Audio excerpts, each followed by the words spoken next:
ప్రార్థన చేసుకుందాం. పరిశుద్ధుడా, మీకే స్తుతులు స్తోత్రాలు చెల్లిస్తూ ఉన్నాం. ఈ ప్రాతకాల ఆరాధనలో తండ్రి, మీ సన్నిధి నిత్యము మాతో ఉంచండి. ఆరాధన అంతటలో మహిమ ఘనత ప్రభావాలు మీకు ఆరోపిస్తూ యేసు ప్రభు వారి పరిశుద్ధ నామమున వేడుకొనుచున్నాము తండ్రి. ఆమేన్.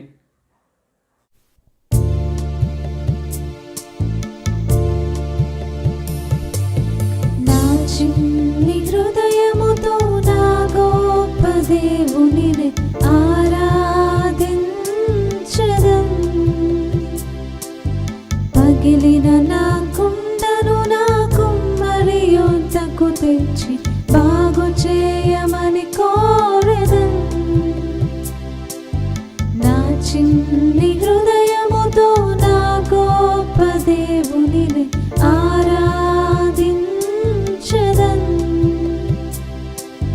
పగిలిన నా కుండను నా కుమ్మరి యొద్దకు తెచ్చి బాగు చేయమని కోరెదన్.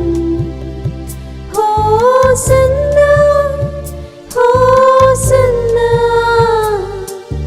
యూదుల రాజుకే. హోసన్నా హోసన్నా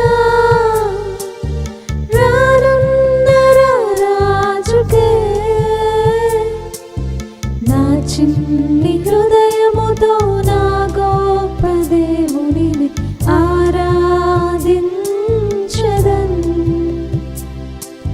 పగిలిన నా కుండను నా కుమ్మరి యొద్దకు తెచ్చి బాగు చేయమని కోరెదన్.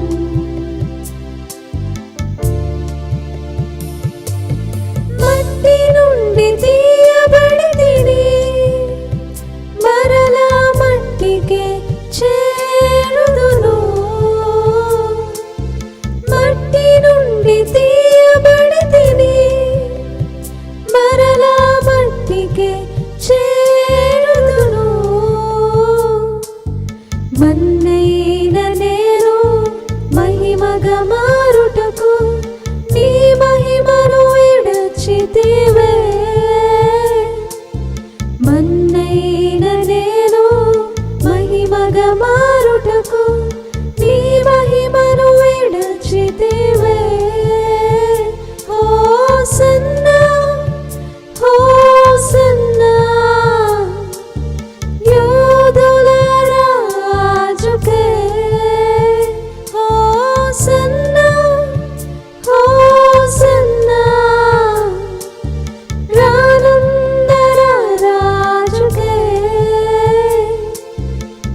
చిన్ని హృదయముతో నా గొప్ప దేవునిని ఆరాధించెదన్. పగిలిన నా కుండను నా కుమ్మరి యొద్దకు తెచ్చి బాగు చేయమని కోరెదన్. ప్రియులారా, ప్రభు పేరిట మీకు శుభాలు తెలియజేస్తున్నాం. జన్మదినాలు, వివాహ దినాలు జరుపుకుంటున్న కుటుంబాలకు యేసుక్రీస్తు ప్రభు పరిశుద్ధ నామమున పండు prince and sisters YouTube channel ద్వారా శుభాకాంక్షలు తెలియజేస్తూ ఉన్నాం. మరి మీ కొరకు ప్రార్థన చేస్తున్నా. దేవుడు మిమ్మలను దీవించెనుగాక. మంచిదండి, మీరంతా క్షేమంగా ఉన్నారు కదా? సంతోషంగా ఆనందంగా ఉన్నారా? అయితే దేవునికి వందనాలు. దేవుని యొక్క వాక్యాన్ని చదువుకుందాం. అందరము కూడా పరిశుద్ధ గ్రంథాలు తెరచి ఫిలిప్పీలకు రాసిన పత్రిక 4వ అధ్యాయం 4వ వచనాన్ని కలిసి చదువుకుందాం. ఫిలిప్పీలకు రాసిన పత్రిక 4వ అధ్యాయం 4వ వచనం. ఎల్లప్పుడూ ప్రభువునందు ఆనందించుడి. మరలా చెప్పుదును, ఆనందించుడి. మరలా చదువుకుందామండి, అందరం కలిసి చదువుకుందాం. ఎల్లప్పుడూ ప్రభువునందు ఆనందించుడి. మరలా చెప్పుదును, ఆనందించుడి. ప్రియమైన వారలారా, ప్రభువు పేరట మరి ఒకసారి మీకు శుభాలు. ఉదయకాలపు ఆరాధన లేక ప్రాతకాల ఆరాధనలో మీకు నేను జ్ఞాపకం చేస్తూ ఉంటాను. సంతోషంగా ఉన్నారా, ఆనందంగా ఉన్నారా? అంటే మానవుని యొక్క జీవితంలో సంతోష ఆనందాలు కలిగి ఉండాలి. ఈ సంతోష ఆనందాలు అవి డబ్బుకి దొరికేవి కాదు, పరువు ప్రతిష్టలకు దొరికేవి కాదు. మరి ఏ విధంగా లభ్యమవుతాయి? అది ఎవరి వలన సాధ్యమవుతాయి? ఆలోచన చేస్తే ప్రభువునందు మాత్రమే. అందుకని దేవుని యొక్క వాక్యము ఈవేళ మనతో మాట్లాడుతుంది. ప్రభువునందు ఆనందించుడి. మరలా చెప్పుచున్నాను, ప్రభువునందు ఆనందించండి. దేవుని యొక్క వాక్యం 2 మాటలు ఇక్కడ. ఒకటి, ఎల్లప్పుడూ ప్రభువునందు ఆనందించండి. మరలా అదే మాటలు ఆయన రిపీట్ చేస్తూ ఉంటున్నాడు.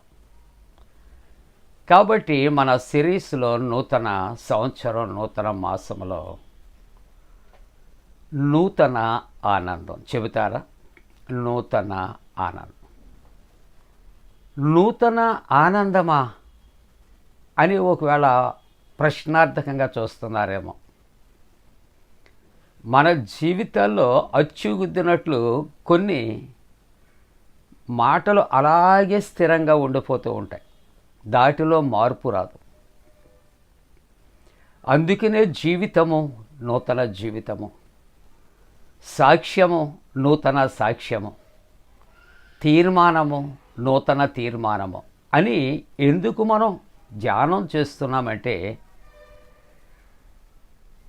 మన జీవితంలో వీటన్నిటి విషయాల్లో కూడా నూతనత్వాన్ని, క్రొత్తదనాన్ని మనం కలిగి జీవించాలని ఈ మాటలు మనం జ్ఞాపకం చేసుకుంటున్నాం.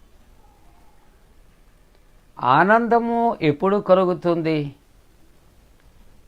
ఒకవేళ మానవ జీవితంలో చాలా సందర్భాల్లో ఆనందం కలుగుతుంది, ఆనందంగా ఉంటాం.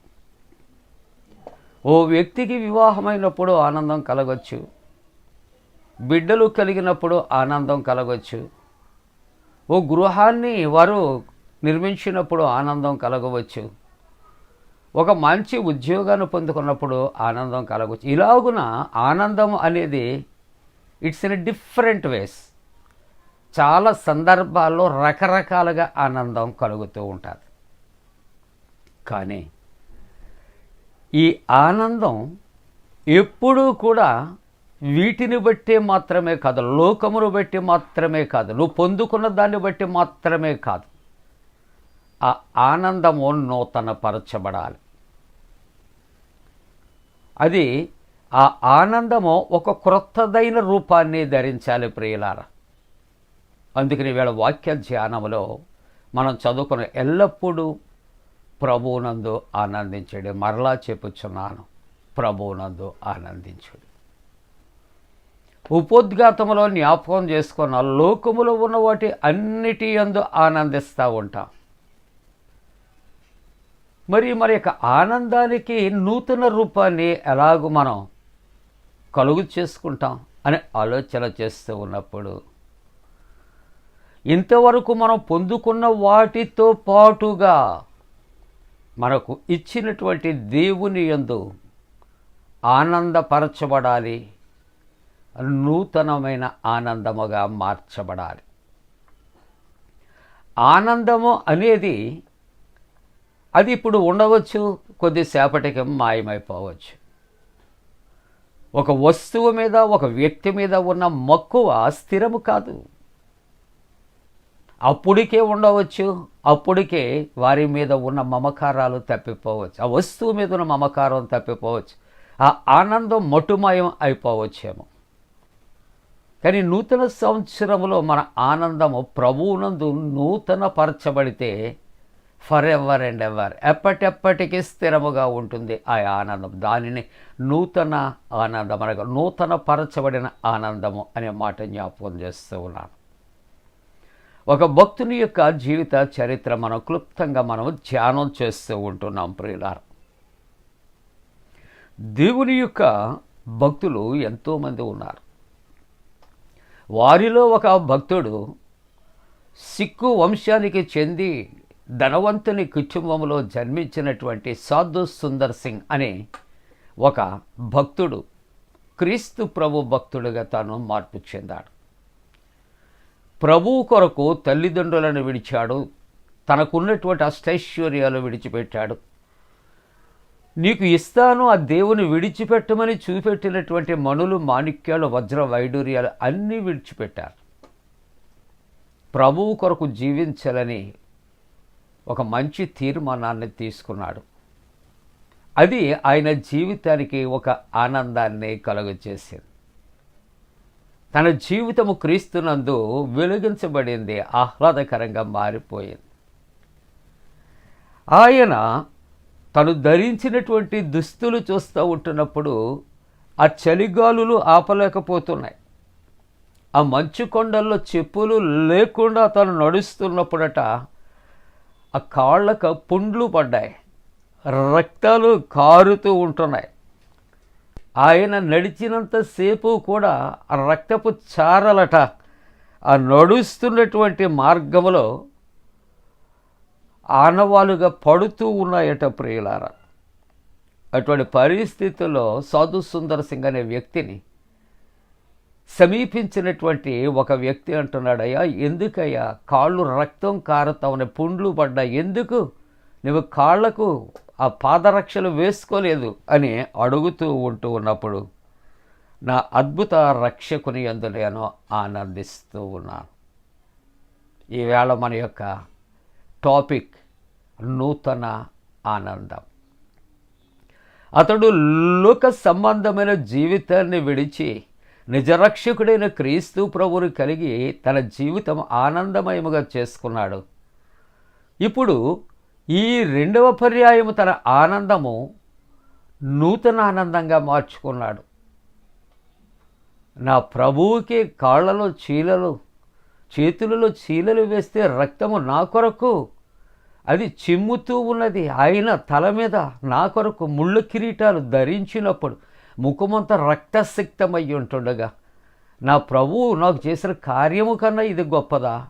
కాబట్టి నా ప్రభువు కొరకు నేను ఈ చెప్పులు లేకుండా పుండ్లు పడిన రక్తము చిందుతున్నా నేను నా ప్రభువు కొరకు నేను నడవాలని నేను ఆశపడుతున్నాను. అదే నా జీవితానికి నూతన ఆనందాన్ని కలుగు చేస్తుందని ఆ తోటి వ్యక్తిగత సాధు సుందర్ సింగ్ ఒక మంచి సాక్ష్యాన్ని ఇచ్చాడట.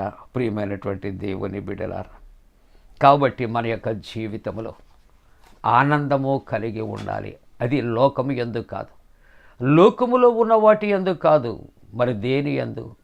అవి ఇచ్చిన ప్రభువునందు, నిన్నిచ్చిన రక్షకుడైన క్రీస్తునందు నీవు ఆనందం కలిగి ఉండు.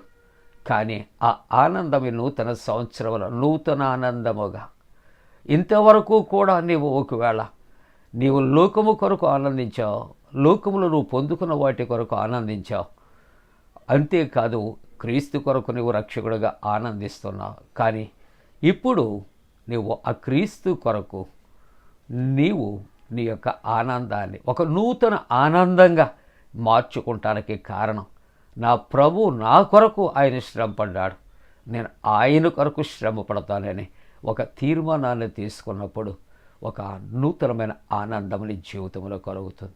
అలాగే నూతన సంవత్సరంలో ప్రభువు కొరకు మన యొక్క జీవితాలు మరి ఒక నూతనమైనటువంటి ఆనందముగా ప్రభువునందు మనం కలిగి ఉండటానికి, ప్రభు కొరకు జీవించటానికి దేవుడు తన పరిశుద్ధాత్మ కూడిన మనపై మెండుగా కుమ్మరించునుగాక.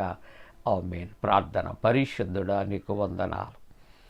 ఈ ఉదయకాలపు ఆరాధన నాయనా నూతన ఆనందము అనే తండ్రి అంశాన్ని మీరు మాకు ఇచ్చారు. నిన్ను కలిగి ఉండుటమేమో ఆనందం, నీవు మాకు ఇచ్చిన దానిని బట్టి ఆనందం. కానీ మేము కూడా నీ కొరకు జీవించటం నూతన ఆనందముగా మీరు మారుస్తున్నారు. నాయనా జన్మదినాలు, వివాహ దినాలు జరుపుకుంటున్న కుటుంబాలు దీవించండి. బలహీనులైన వారిని, ఆరోగ్యంతో ఉన్న వారిని స్వస్థపరచండి. రక్షణ లేని వారికి రక్షణ కలుగుచ్చేయండి. పరీక్షలు రాస్తున్న బిడ్డలకు జాయం ఇవ్వండి. యేసు ప్రభు దివ్య నామమున వేడుకొనుచున్నాము తండ్రి, ఆమేన్. పరలోకమందున మా తండ్రి, నీ నామం పరిశుద్ధపరచబడనుగాక, నీ రాజ్యం వచ్చునుగాక, నీ చిత్తం పరలోకమందున వేర్చున్నట్టు భూమి అందు నెరవేరునుగాక. మా ఇందిన ఆహారం నేడు మా దయచే, మా ఎడల అపరాధం చేసిన వారిని క్షమించిన ప్రకారముల ప్రథమ క్షమించము, శోధంలోనే తెక కీడు నుండి తప్పించము. రాజ్యము, శక్తి, మహిమ నిరంతరము నీవే ఉన్నవి, ఆమేన్. మన పరమ తండ్రి అయిన దేవుని యొక్క ప్రేమయు, ప్రభువైన యేసుక్రీస్తు ప్రభు కృపయు, పరిశుద్ధాత్మక అన్యోన్య సహవాసము, ప్రాతకాల ఆరాధనలో ప్రభువుని ఆరాధిస్తున్న ప్రతి కుటుంబానికి తోడుగుండి సంరక్షించి కాపాడునుగాక, ఆమేన్.